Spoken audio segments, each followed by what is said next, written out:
My topic is actually something called ALS, so amyotrophic lateral sclerosis. Compared to all the other diseases you've heard today, I highly doubt any of you will actually get ALS.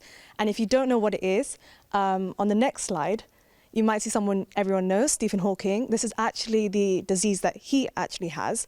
It's more of a genetic thing, but there are also lifestyle factors to it, and it's always good to look after your health, as the girls here have already mentioned.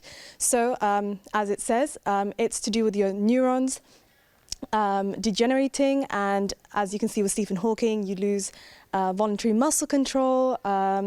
It worsens things like your swallowing, your talking, as well as your walking. As we know with Stephen Hawking, he has a technological device to help him speak and things like that. So far, there is no cure for this, but there are treatments to help these people with ALS to live longer. So risk factors could be things such as respiratory failure. The most common cause of death for people is due to respiratory failure. So once you have these symptoms, within 3 to 5 years, you most likely it will result in death. As well as slurred speech, it becomes difficult to speak. For example, again, Stephen Hawking. And if you have tracheostomy, over time, the ALS will paralyze the muscles in your throat, and it'll make it less easier for you to breathe, and you might need a device to help you breathe at night. Other ones could be things such as pneumonia, as well as frontotemporal dementia that Nikita had mentioned beforehand. Yes. Next slide, please. For prevention, same old, eat your fruits and vegetables. Eat fruits and vegetables that are very rich in color, so yellow, orange. It could be your oranges, your carrots, your limes, lemons.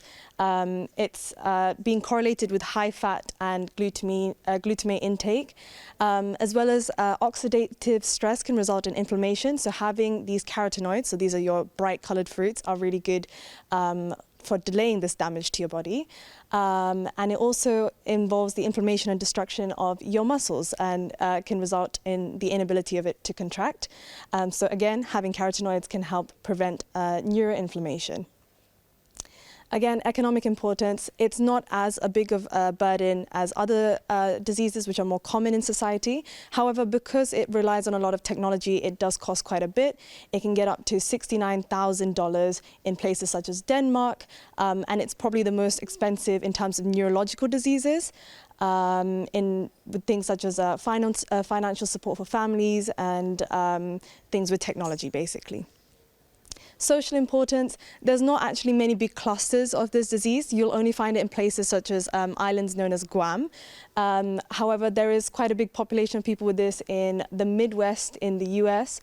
And yeah, it's quite high in Uruguay, New Zealand, and the United States. And it's around 1.9 to 6 per 100,000 people who are affected with this disease.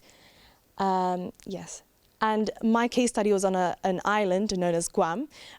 These people are known as the Chamorros, and they had a really high rate of ALS, and this was due to them eating a seed known as cycad seeds. This is during the World War era as well, so it's not as prevalent anymore, which is a good thing.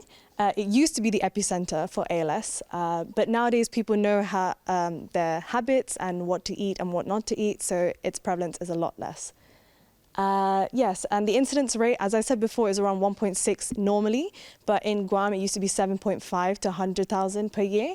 But now it's a lot better due to the changing ecology and socioeconomic conditions in the past 40 years. So yes, ALS is a lot less prevalent, which is good for society. And these are my sources, and I hope you enjoyed.